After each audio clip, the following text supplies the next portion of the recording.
In my last video, I discussed Marconi's 2,135-mile radio transmission that was supposed to be impossible under the globe model.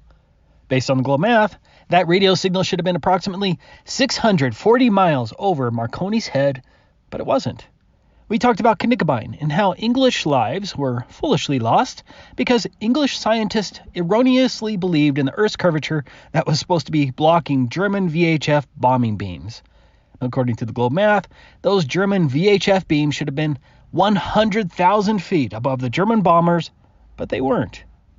We have also talked about Loran and how Loran was used as a navigation system that could pinpoint the location of a boat 1,000 miles away from the station, again demonstrating there is indeed no Earth curvature.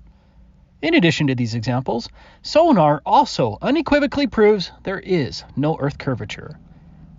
In addition to finding enemy submarines, sonar can be used for mapping the ocean floor. Ridges, hills, trenches, and sunken vessels are all easily mapped with sonar. Despite the detail of modern sonar mapping, no one has ever mapped or detected the Earth's curvature using sonar. When a Navy ship actively sends out a sonar ping, it will generate an acoustic shadow, where the sound waves are blocked by underwater obstructions, like boats, rocks, hills, and ridges. You can see the acoustic shadow produced by these sonar images.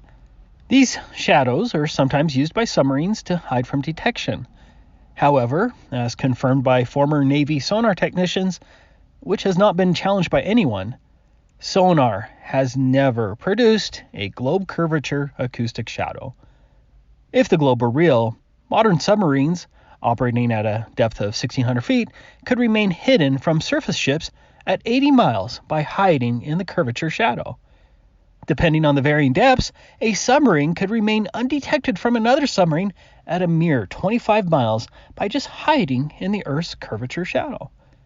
However, no submarine has ever hid behind the Earth's curvature to evade detection, proving there is no curvature. That brings us to another U.S. government proof of the flat Earth, which is called SOSUS, the Sound Surveillance System. SOSUS was a once classified passive sonar submarine location system used by the United States to locate Soviet submarines. Essentially, underwater listening devices called hydrophones were anchored to the ocean floor at key locations.